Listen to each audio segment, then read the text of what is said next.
네, 저는 오늘 마지막 주라서 특별한 말씀을 같이 이제 나누고자 합니다. 자, 제가 다음 주부터는 중고등부하고 같이 예배를 봐야 돼. 그래서 예배를 일찍 끝내줘야 돼. 그래서 아마 그래도 제 스타일대로 조금 할 수 있는 날은 이제 오늘이고 네, 다음 주부터는 그렇게 될 것 같아요. 우리 중고등부 아이들이 지금 같이 찬양을 하는데 이렇게 찬양이 기쁠 수가 없고 바라보면서 힘이 나고 너무 감사하고 그렇습니다. 그래서 이제 내년부터는 주일날 이 찬양팀들이 계속해서 같이 여러분과 찬양합니다. 정확히 말씀드립니다. 우리 교회는 10시 40분부터 예배입니다. 11시 예배가 아닙니다. 10시 40분부터 예배고 20분 동안 준비 찬양하시고 11시에 바로 예배로 들어가는 교회입니다. 그러므로 다음 주부터는 꼭 10시 40분까지 오셔서 함께 예배를 드리시기를 주님의 이름으로 부탁을 드립니다. 자, 이사야서입니다. 이사야는 주전 750년경에 예언했던 왕궁 예언자입니다. 우리가 예언자 그래요. 나비 그래요. 나비, 날아다니는 나비가 아니라 이스라엘 말로 나비 그래요. 무슨 뜻이냐면 하나님 곁에 숨어 있는 자 그런 뜻이에요. 그래서 하나님 곁에 숨어서 아무도 모르게 하나님의 말씀을 받고 또 이제 어떤 일들에 대해서 하나님의 것을 세상에다가 하나님의 명령대로 전달하는 전달자들입니다. 그래서 우리가 성경에 보면 선지자, 선견자, 예언자 다 같은 기능을 가진 그런 자들입니다. 자, 이제 그 중에서도 이 이사야는 가장 많은 분량을 쓴 그런 예언자입니다.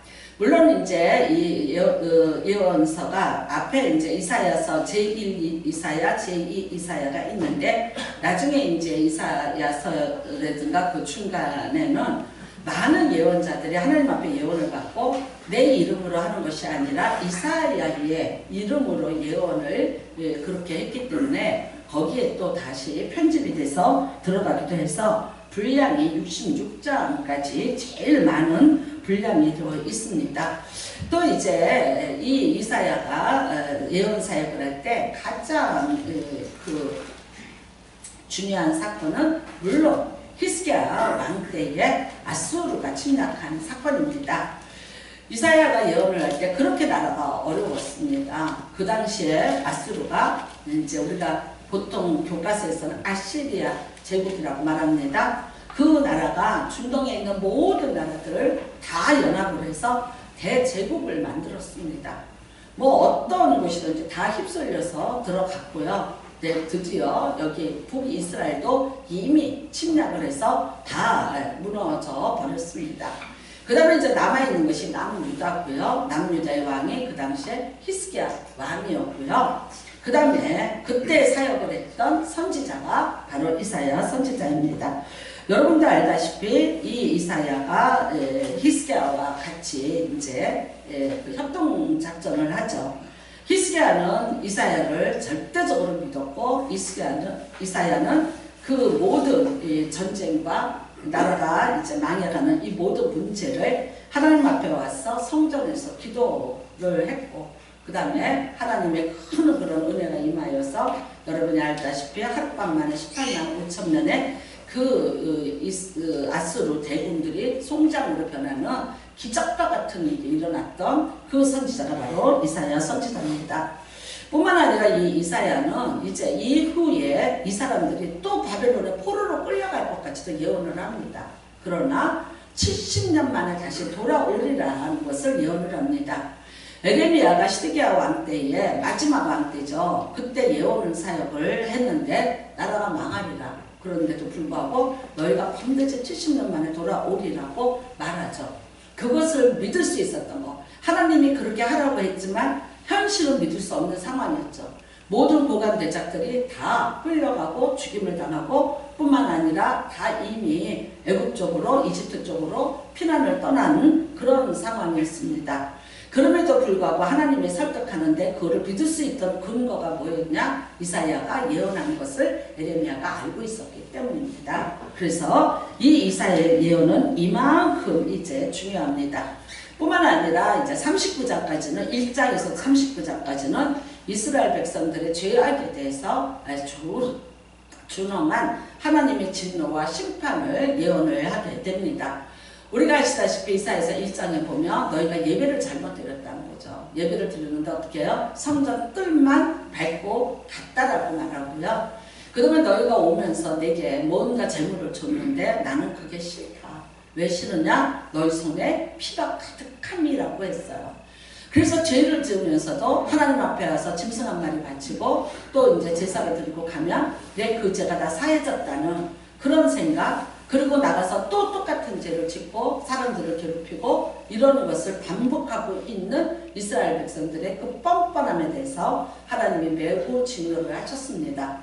그리고 이제 그런 모든 것으로 또 뿐만 아니에요. 무상을 섬기는 것에 대해서 하나님이 매우 진노하셔서 여러분이 생각할 때는 하나님이 잔인해 어떻게 바빌론에 포로로 끌려 가셔라고 할 수 있는지 모르지만 그 나라에서 그들이 피해를 보지 않고 바빌론으로 끌려간 것은 그동안에 하나님은 이 땅에 70년 동안 무슨 일을 하셨냐면 다 우상이 있는 산 또 모든 우상의 털을 다 불태우시고 바빌론이 와서 전쟁을 했습니다. 그러니까 우리는 바빌론에게 져서 바빌론이 와서 다 태웠어. 아닙니다.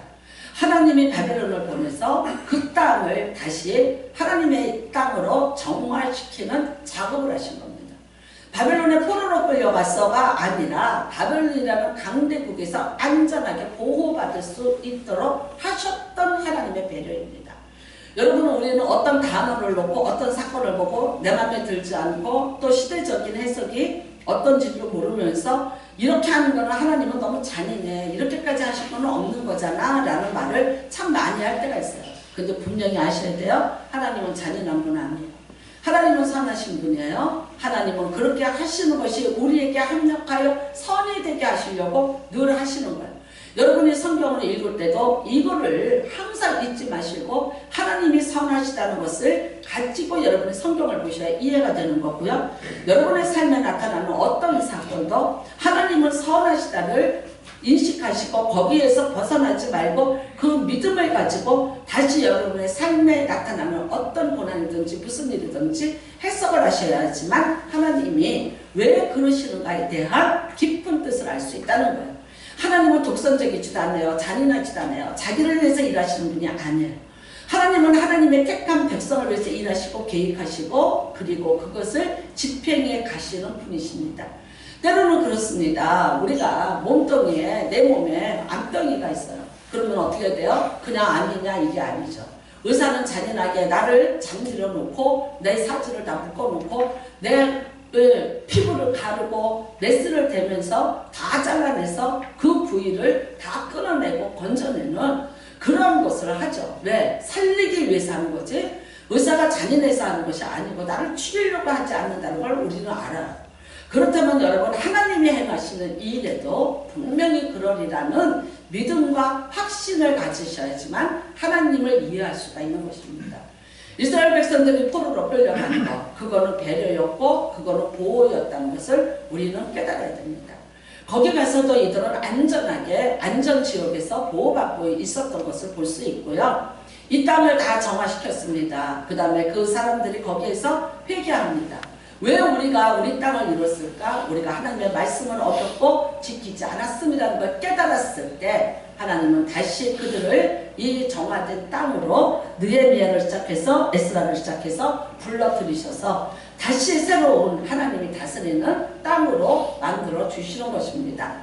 그래서 39장까지는 너희가 왜 이 재앙을 당하는지에 대한 문제가 있습니다.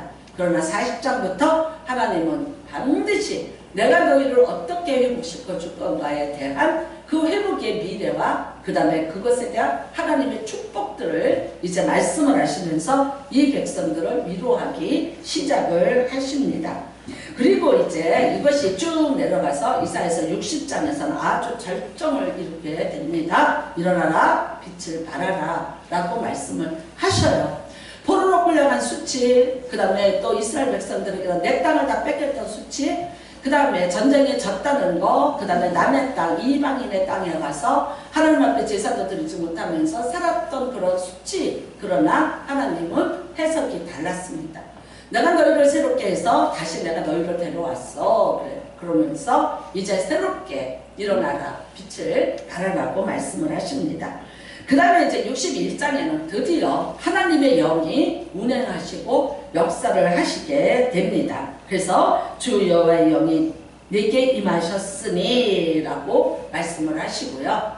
그 다음에 하나님의 영으로 인도함 받는 자들이 어떻게 살 것인가에 대해서 말씀을 하십니다. 자, 이제 이때쯤 돼서 하나님께서 이스라엘 백성들에게 한 가지 말씀을 해주시는데 오늘 그 말씀이 뭐냐 이겁니다.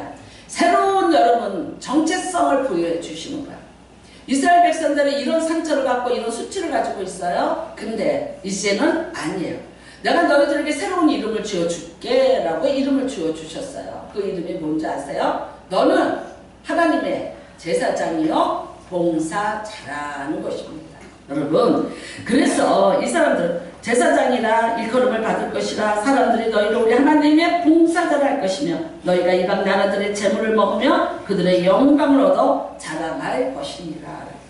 하나님이 이 직분만 주셨는데 이 직분을 통해서 오는 것이 뭐예요? 이방 나라의 재물을 먹으며 지금까지 이방 나라에 다 뺏기고 살았어. 그랬는데 아니 이제부터 너희가 이방 나라를 치고 그 나라의 재물들을 너희가 먹게 될 거야. 그 다음에 그들의 영광을 얻어 자랑을 하고 살게 될 것이라고 말하고 있어요. 많은 수치를 가지고 있었습니다. 그런 게 아닙니다. 회복인데 하나님이 그냥 내가 너 회복시켜줄게 뭐 줄게가 아니라 완전히 정체성을 바꿔놓는 두 가지를 주십니다. 그러면 여러분, 자, 첫 번째 제사장입니다.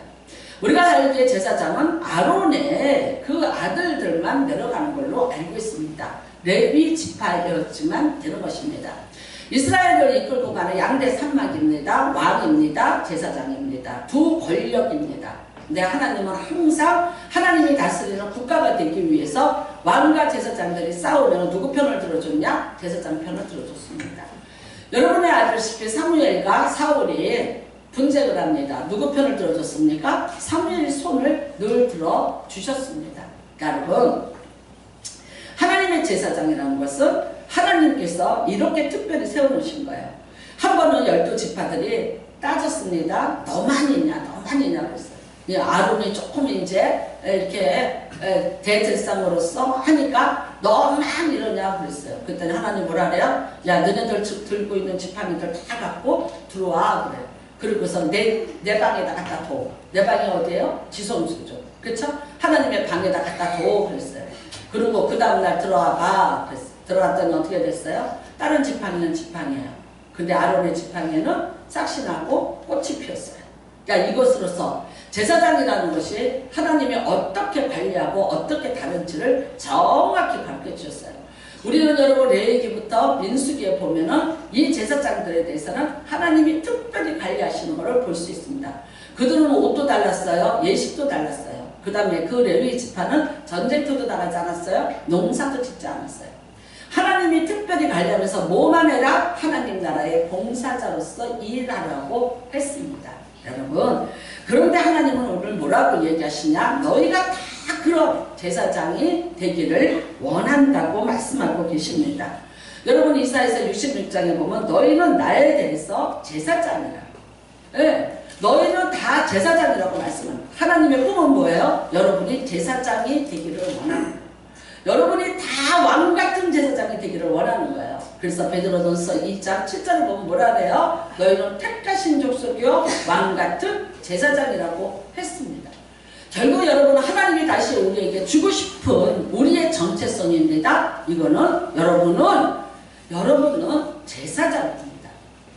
여러분 이 제사장을 통해서 오는 하나님의 특권과 복은 놀랍습니다. 그런데 놀고 먹으라는 것 아닙니다.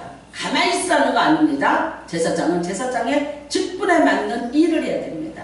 금수리도 요즘 옷을 입고 노화장하라는 거 아닙니다. 여기에 우림과 둠비 심판을 하는 보석을 달고 여기 12보석이 달린 옷을 입고 뻐기고 돌아다니라는 것이 아니었어요. 여러분 너 제사장은 뭐를 해야 됐었냐면요. 수많은 죄인들이 죄를 짓고 짐승을 가지고 올 때 그 죄가 전가된 짐승을 법대로 잡는 것을 그대로 다 시키고 그것을 관리하는 사람이었어요. 지금으로 말하면 3대 직종, 예전에 우리가 말하는 백정과 같은 직업이 제사장 직분이었습니다. 그렇게 해서 그 짐승의 피를 받아서 하나님의 지성소로 들어가서 시은자 보좌에 그 피를 뿌리면서 이 사람의 허물과 죄를 사해달라고 하나님 앞에 대신 구하던 자들이 제사장인 거예요. 여러분, 오늘날 그 직분은 뭐 하는 것이냐? 중보 기도입니다. 여러분이 제사장이 되려면 다른 사람을 위해서 중보하시면서 기도하셔야 돼요. 나만을 위해서 사는 거 아니에요. 내가 나를 위해서 내 기도도 바쁜데 내 기도도 어떤데 내 삶도 어떤데 내 삶도 어떤데가 아닌, 여러분은 하나님의 제사장으로서 하나님 맡겨진 직분을 감당하기 위해서 어떻게 되냐? 여러분이 주변에서 많은 사람들을 위해서 저들의 고통과 저들의 아픔과 저들의 모든 죄까지도 하나님 앞에 대신 안으면서 기도해주는 기도자가 되셔야 되는 것입니다. 나는 여러분 이제 우리 교회에 새해에 함께 일할 직분자들을 세웠습니다. 11명이나 됩니다. 집전하신 유성호 목사님이 왜 12명 아니고 11명이요? 그래요. 그래서 제가 말씀드렸어요. 어차피 가룟유다는 빼버리고요. 11명으로 출발했어요. 나는 나를 죽이려는 가룟유다를 뽑지는 않았어요. 11명이. 여러분, 여러분에게 이런 직분을 주어졌는데 그 직분이 뭐예요? 아, 나 나이 됐으니까 권사 받아야지. 아, 누구는 나보다 나이가 어린데 권사 될 때 나 쪽팔리잖아. 근데 나 받아야지. 아, 뭐 나만 하면 또 줘야 되는 거 아니야? 나이값으로 받으셨어요? 인물값으로 받으셨어요? 뭘로 받으셨어요? 여러분이 하나님 앞에서 직분을 받으신 거예요. 다 직분을 받았는데 그럼에도 불구하고 안수 집사야. 여러분 예전에 집사였어. 새로운 정체성을 주신 거예요. 안수 집사야. 집사였어요. 권사예요. 새로운 직분을 주신 거예요. 새로운 정체성을 부어주신 거예요. 뭐 하라고 하는 거예요? 중보기도 하시라고 하는 거예요. 이 교회는 지금도 기도를 해야 될 사람 많아. 그 다음에 기도는요, 품앗이에요. 우리가 서로가 다 위해서 함께 기도하는 거예요. 내가 예전에 여기 다니던 어떤 분 보고 나와라. 기도 시간에 나와라. 아무것도 하는 일을 혼자 살아요. 그러니까 새벽 기도 좀 나오세요. 물론 우리 교회 권사 아니에요. 다른 교회에서 권사를 받았는데 나중에 들리는 말이 저렇게 부담을 주고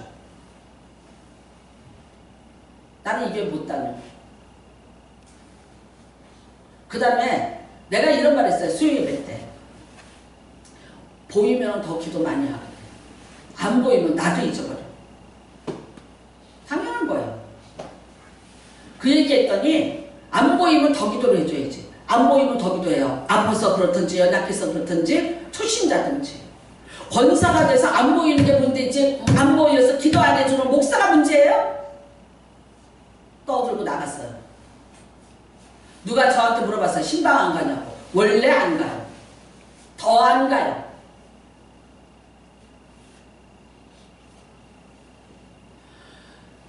내가 누구인지를 알아야 돼. 남의 집에 결혼을 했어. 애를 낳아줘야지. 근데 이런 애 있어요? 시집은 왔는데 나는 애 낳기 싫어요. 애 낳으라고 하지 마세요. 그리고 애를 안 낳아. 자기 직분을 안 하는 거예요. 문제 아니에요? 여러분 중보하고 기도하셔야 돼요. 근데 기도 자리에 없어요. 다른 사람을 위해서 중보하세요. 지금 재영이를 보면서 여러분 다 기뻐하세요. 펑펑 울었어요. 기도한 자들은 울어요. 눈물을 흘려요. 왜?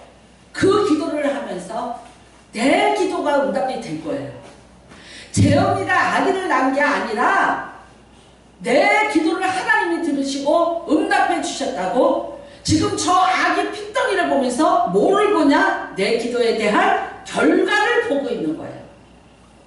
이런 마음 안 들어요? 하나님이, 하늘의 하나님이 사람이 하는 말을 들으시고 이렇게 일하시다니, 이게 중보기도자의 감격이고 이게 상급이에요. 여러분, 나는 여러분이 왕같은 제사장이 되시길 바랍니다. 이 교회를 이끌어가는 분들은 기도하는 자들입니다. 누가 가장 대우를 받아야 되냐? 기도하는 분들입니다. 무슨 직분 무슨 직분, 여러분 차라리 안 받는 게 낫습니다. 차라리 없는 게 낫습니다.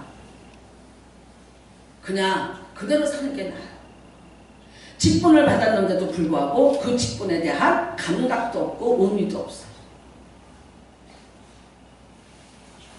그냥 줬나 보다. 목사가 받으라니까 받았지. 그래서 내가 한 번 안 받는다 그랬잖아.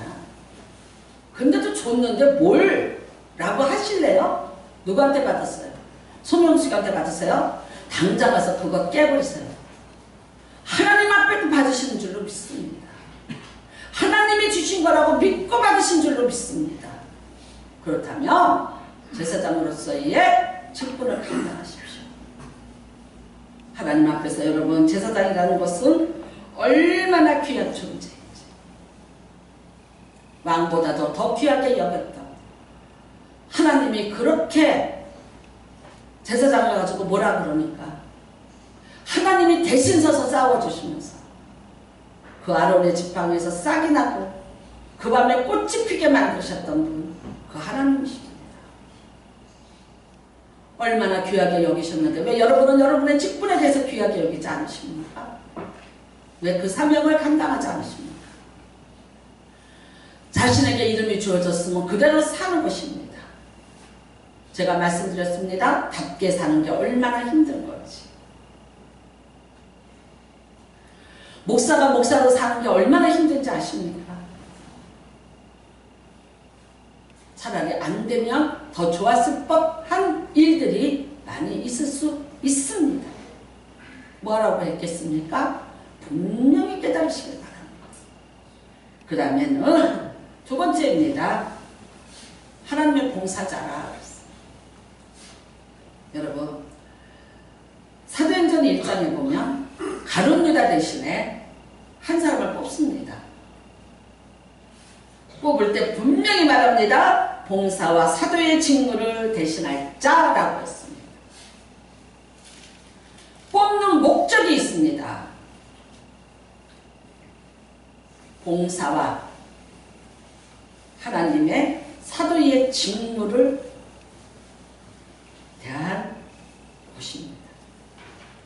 사도행전 6장에 최초로 직분자가 생겼습니다. 집사입니다. 7명을 뽑았습니다. 왜 뽑았습니까? 뽑은 목적은 이겁니다. 목사가 제자들이 오직 기도와 말씀에 전무하도록, 그러기 위해서 7 집사를 뽑았습니다. 목적이 분명합니다. 집사 뽑아서 왕관 준 거 아니고 완장 채워준 게 아니에요. 제자들이 오직 기도와 말씀에 전무할 수 있도록입니다. 그래서 성령과 지혜가 충만한 자 7명을 뽑으라 라고 했습니다. 그 중에 한 사람이 스데반입니다. 6장에 뽑히고 7장에 그가 순교를 합니다. 스데반의 설교 유명합니다. 여러분, 그는 무식한 자가 아니었어요.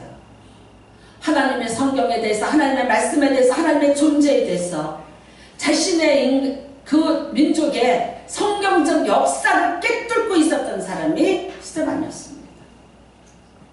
그 다음에 날라오는 돌멩이에도 굴하지 않고 그대로 집사답게 순교합니다. 성경 66권에 예수님이 서서 영접 오직 그 사도행전 7장 스데반의 죽음의 자리 한 곳뿐입니다. 우리는 여러분 예수님이 하나님 보좌 우편에 앉으사 항상, 그런데 거기 앉아있지 못하시고 서서 돌을 맞으면서도 주여 저들의 죄를 용서해달라던 스데반을 영접하기 위해서 보좌에서 일어나셨던 딱 한 번의 장면, 그 장면이 그 집사를 위해서 있었습니다. 여러분, 여러분이 하나님의 봉사자가 되면 여러분의 인생에서 다급한 일을 만날 때, 어려운 일을 만날 때, 억울한 일을 만날 때 하나님이 여러분을 도와주실 뿐만 아니라 여러분을 위해서 죽으신 예수 그리스도가 그 보좌에서 펄떡 일어나서 여러분을 위해서 일해 주실 것을 믿으시기 바랍니다. 왜 내게 주신 특권을 헛되이 낭비하고 왜 내게 주어진 직분을 귀하게 여길 줄 모르고 그것을 쓸데없이 낭비를 합니까? 여러분은 분명히 임직 받을 때 선서했습니다. 그 선서에 뭐라고 되어 있었습니까? 봉사하며 순종하며라고 되어 있었습니다. 못 들으셨습니까? 그때 싫으시면 선서 안 하고 안 하겠다 했으면 되는 거예요. 다 선서하셨잖아요. 아멘 하셨잖아요. 지키셔야죠.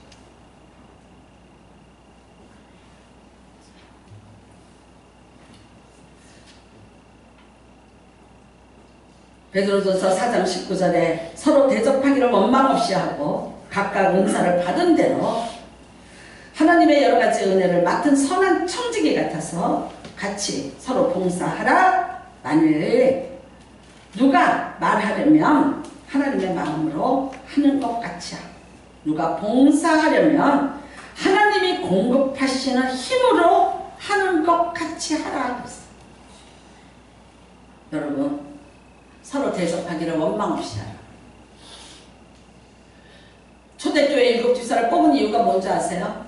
초대교회의 성찬은 항상 예배 후에 식사가 성찬이었습니다. 그 성찬을 준비하는데 사도들이 뛰어다니면서 하는 거예요. 근데 우리는 기도와 말씀에 전무하리라. 그러니까 7 집사가 이거를 하라는 거예요. 원망하지 말고 내가 주를 대접하듯이 대접하라는 거예요. 내가 주께 하듯이 하라는 거예요. 나는 여러분에게 대접을 하고 식사 대접을 하는데 한 번도 헛소리 하려고 한 적 없어요. 가장 좋은 재료를 가져와요. 참기름은 창녕에서 짜갖고 와요. 고춧가루는 신안 앞바다에서 갖고 와요. 여러분, 내가 절인 배추 한 번 중국 소금으로 절였다고 여러분 먹인 적 없어요. 밭에서 뽑아서 신안에서 갖고 와서 3년 동안 간수 뺀 소금으로 절여서 정성껏 만들어서 여러분 대접해요. 시장 누가 보는지 아세요? 제가 보고 다녀요. 제 눈으로 확인하고 좋은 거, 건강한 거 사갖고 와요. 어저께도 눈이 오고 쏟아지고 난리가 났지만 저는 갔어요. 그냥 국수 먹을까요? 아니. 휘둘려봐. 눈을 뚫고 가서 시장을 봐서 실는데 나는 참 기뻤어요. 첫 번째, 먹일 성도가 있어서 기뻤어. 그 다음에는요, 돈이 있어서 기뻤어. 내가 돈이 없으면 먹이고 싶어도 못 먹일 텐데 먹일 수 있는 형편이 되니까 그게 너무 감사했어. 그 다음에는요, 하나님이 내게 일은 한 살이라도 할 수 있는 힘 주셔서 감사했어요.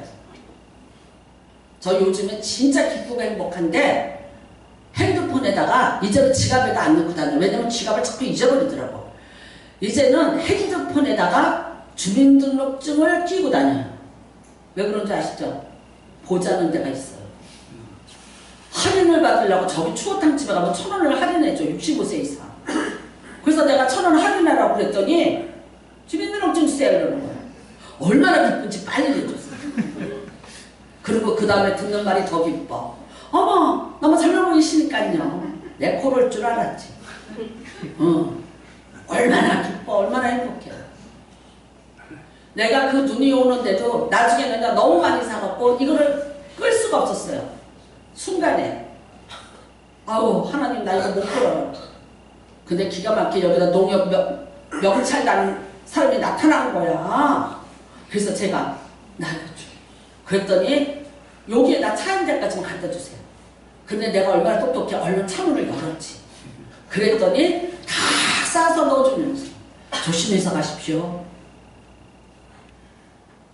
싣고 올 차가 있어서 너무 감사했어요. 하나님 너무 감사합니다. 내가 뭐라고 제 인중에 괴수인데 버림받아 마땅한데 옛날에 망했어야 되는데 옛날에 병들어서 죽었어야 되는데 이걸 뭐라고 살려놓으셨어요. 오늘도 내가 하나님 앞에 봉사자가 되게 하셨습니다. 너무 감사했어요. 어저께 권사님들과 준비하면서 너무 감사했어요. 기뻤어요. 우리가 서로 기쁨으로 서로가 봉사자가 되는 거예요. 죽게 하듯 하라. 여기 밥 없어서 얻어먹으려는 사람은 없어요. 그런데 여러분 대우받는다는 것은 참 중요한 거예요. 여러분을 누군가가 소중히 여긴다는 건 너무 중요한 거예요. 네, 여러분은 하나님이 자기 아들하고 바꾼 소중한 분들이에요. 누가 여러분을 갖고 뭐라 그러겠어요? 가장 좋은 모습, 가장 소중하게 대접받기에 합당하신 분들이 여러분이에요. 서로 대접하기를 원망 없이 하라. 죽게 하듯 하라. 이겁니다. 여러분, 나는 여러분들이 그런 복을 임하시기를 주님의 이름으로 축복합니다. 스탠포드 대학에서 1920년 에 태어난 사람들 1,500명을 80년 동안 그들의 건강을 추적을 했답니다. 사람에게 장수란 무엇일까? 장수의 비결이 뭘까? 그걸 추적을 했어요. 하고 이제 결론이 났습니다. 근데 그 결론이 뭔지 아세요?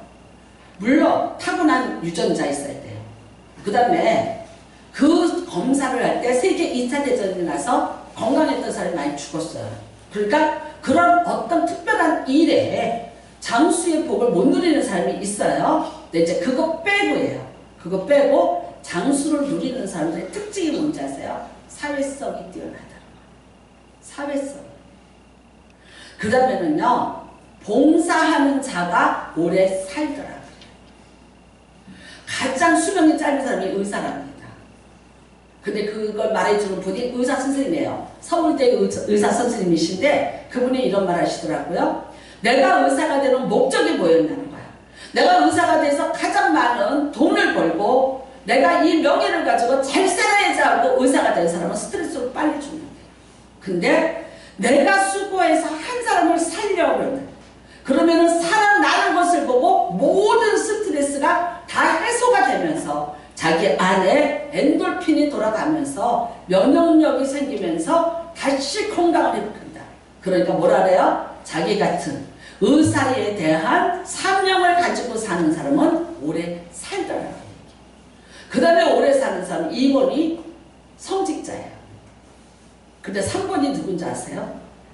나도 좀 충격받았어. 여러분도 들으면 충격받을 거예요. 정치가들.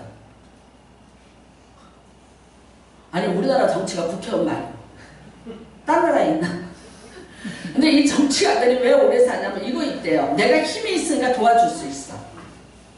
그쵸? 내가 누군가를 위해서 힘으로 도와줄 수 있는 힘을 가지고 있어. 이 사람들이 어쨌거나 봉사 많이 하잖아요. 국회의원 되려면 한동네에서 10년 이상 뭐 애쓰고 그냥 뭐 굉장히 해서 표를 받고 하잖아요. 그러니까 이 사람들이 이상하게 오래 산다는 거. 근데 이제 어떤 사람이 뇌가 이제 문제가 돼 뇌 이식을 해야 되는데 뇌가 아주 새고 같은 뇌가 있더래요. 좀 비싸다고 그러더래요. 그래서 이제 이분이 이식을 했어요. 근데 도대체 이거 누구 뇌예요? 그랬더니 한국의 국회의원이라고 그러더래요. 그러니까 한국은 근데 나는 그런 말을 들어도 그래. 그냥 유머야. 한국의 국회의원들 얼마나 했어. 대한민국이 이렇게 살게 된 거 여러분 다 정치가들이에요. 수박과 애썼잖아요. 근데 맨날 이렇게 정치를 까냐? 좀 나는 그러지 말았으면 좋겠어. 대통령들 좀 감옥 보내지 마. 대통령 식구들 좀 감옥 보내지 마. 아 무슨 나라가 맨날 대통령만 됐다면 감옥에 가. 그러니까 누가 또 있잖아. 천주교 신부님이 뭐라는 줄 아세요? 저기 국회가 있잖아. 꼭 상여처럼 생겼대. 그래서 거기다 또 풍수로 사상 누각이잖아. 모래 위에 여의도 모래 위에 집을 진 거잖아. 그래서 거기 가면 감옥 가게 돼 있다네. 아 또 무슨 신부님이 그런 말씀을 하시더라. 그런데 그리고 또 서쪽에 방향이 안 좋대. 근데 그쪽 옆에 국회의사당 바로 옆에 뭐가 있어요? 예? 여의도 순복음교회 있지. 우리 친정집. 아니 여의도 순복음교회가 사상 누구냐? 하나님이 계시는, 그쵸? 하나님이 역사하시는 하나님의 성전이 있는데, 뭐 신부님이 그런 얘기가 있어. 나는 이번에도 누군가 교황이 좀 마음에 안 들어. 아니 동성애법에 대해서 가만히 입다물고 있다 노인들 그냥 가시지. 뭘 또 말을 해. 어쨌거나 허락같이 됐잖아요. 그 사람들을 불쌍히 여긴다라고 했지만, 그런데 그 마음은 우리도 다 가지고 있어요. 그렇지만 하나님의 창조의 질서를 1번으로 위배하고 하나님이 가장 싫어하는 거니까 하면 안 된다는 거지. 여러분 가만히 생각해봐. 아니 그 동성애도 인간인데 우리가 미워하면 안 되지. 근데 내 딸이 여자애를 데려와서 엄마 나 얘랑 결혼할래? 그러면 뭐라 그러겠어요? 남의 말을 그렇게 쉽게 하면 안 돼요. 내 아들이 남자 데려와서 엄마 며느리예요. 그러면 얼마나 징그럽겠어. 근데 문제는 뭐냐? 출산을 못하잖아. 하나님이 대를 이어서 천대에 이르도록 번식하고 생육하고 충만하라에 그거를 놓치는 거잖아요.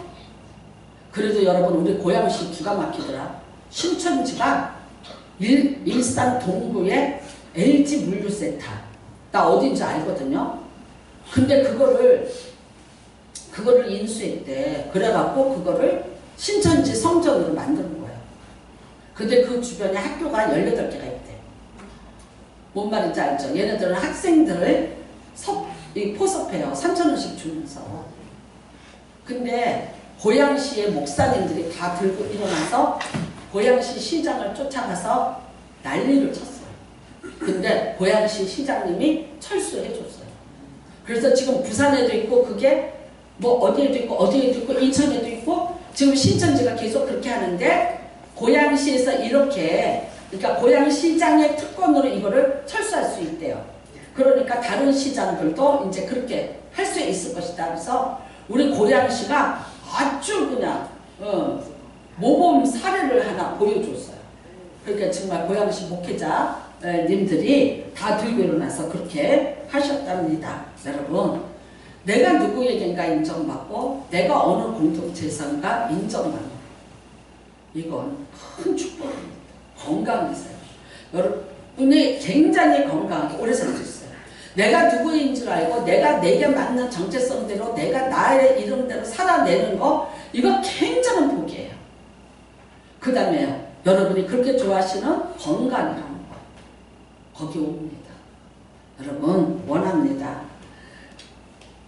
하나님 앞에서 새해에는 제사장과 봉사자의 직분을 함께 잘 해가시고 자신에게 주어지는 임무를 다 하시는 여러분 되시기를 주님의 이름으로 축복합니다. 찬송가 이런 거 있어요? 복음성가요? 타다만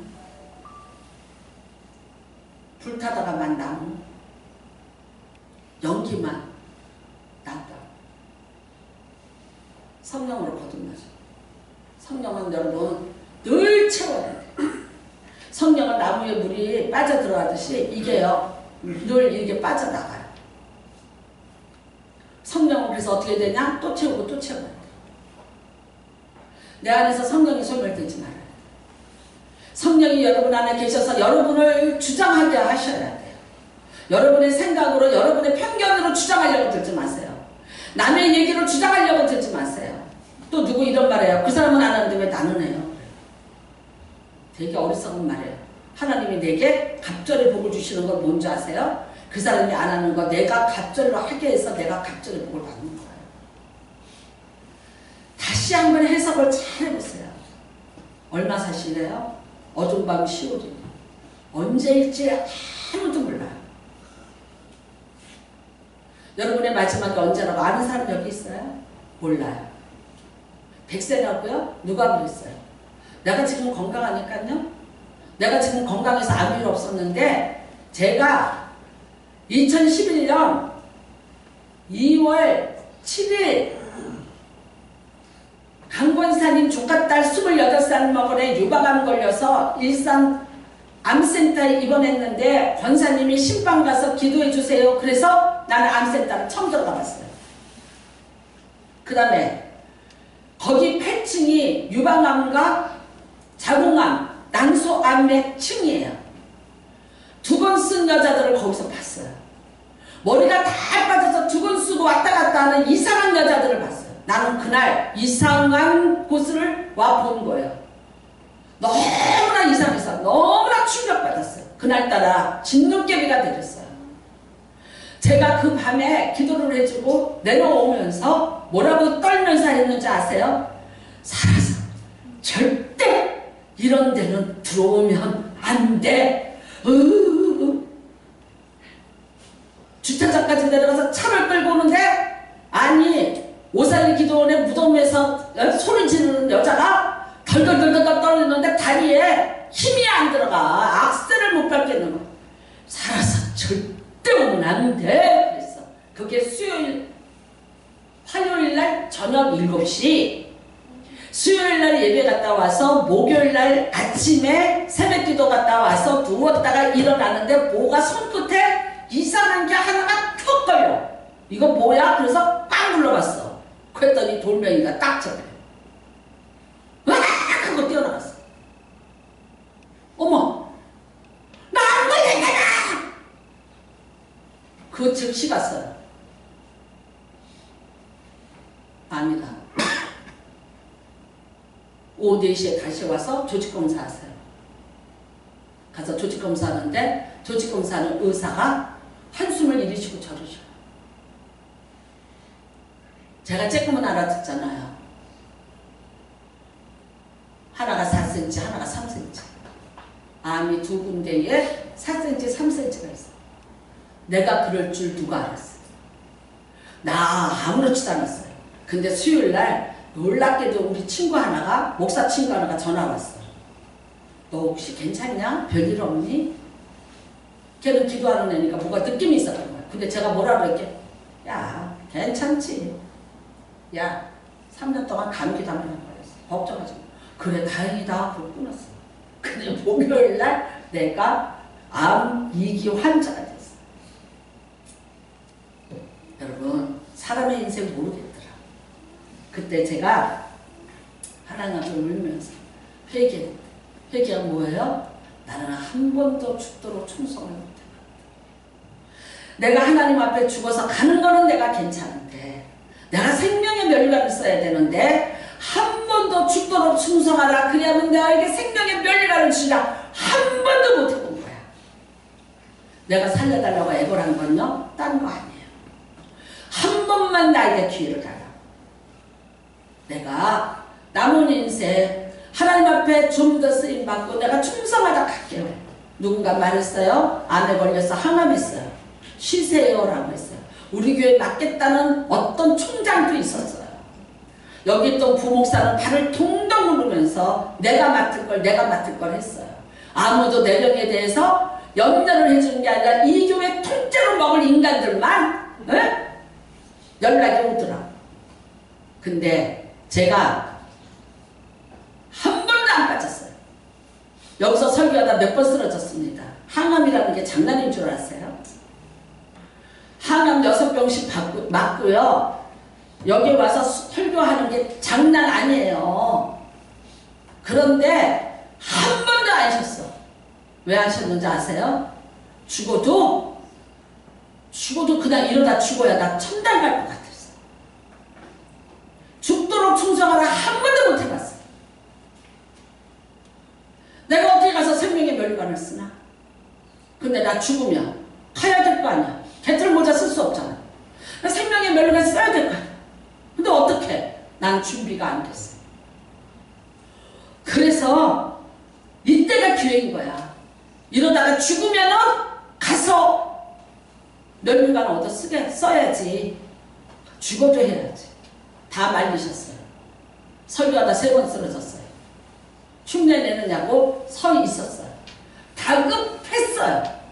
여러분, 우리 인생에 언제야 어떻게 내가 할 수 있을 때가 있고 없을 때가 있을런지 아무도 몰라.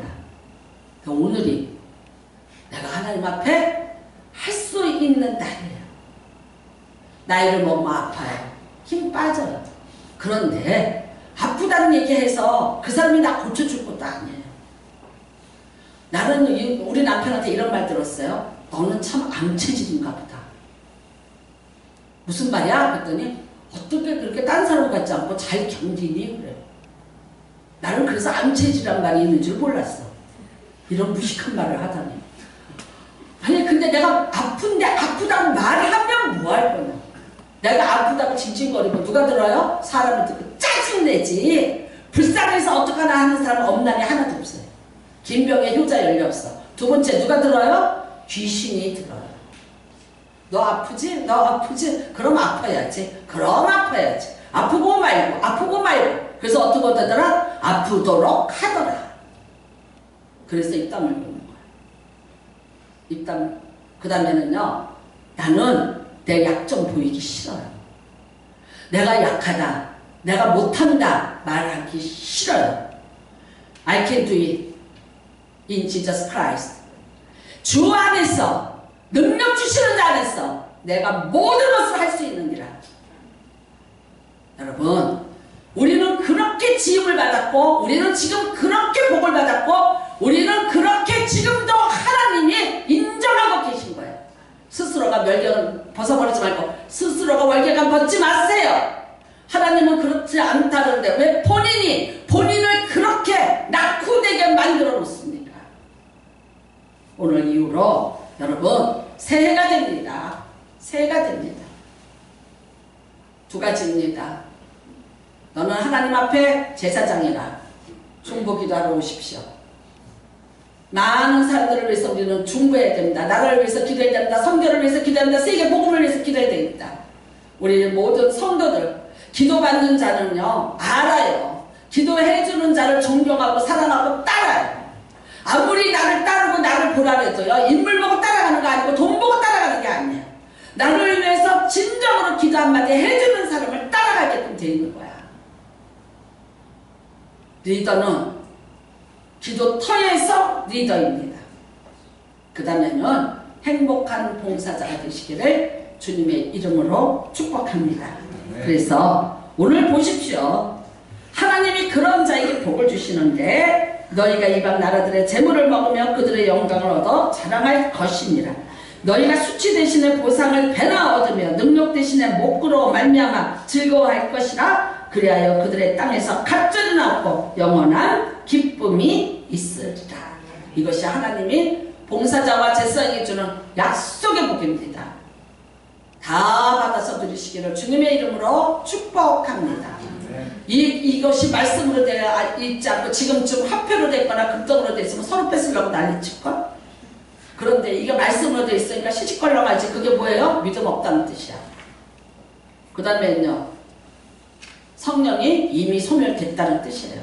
정확히 말하면 분별하시는 은혜가 임하시기를 주님의 이름으로 축복합니다. 다음 주부터 모든 설교는 12시 안에 다 끝납니다. 우리 아이들하고 예배를 보기 때문에 오늘만 길게 했습니다. 네, 할렐루야. 이 시간에 우리 같이 기도하시기를 바랍니다. 나에게 남겨진 시간에 나는 끝까지 죽을 때까지 하나님 앞에 봉사자로 남기를 원합니다. 하나님 앞에 기도하는 기도의 중보자로 남기를 원합니다. 라고 같이 기도하시기를 바랍니다. 주여 청하시고 통성으로 기도합니다. 주여 하나님 아버지 하나님 아버지 하나님 아버지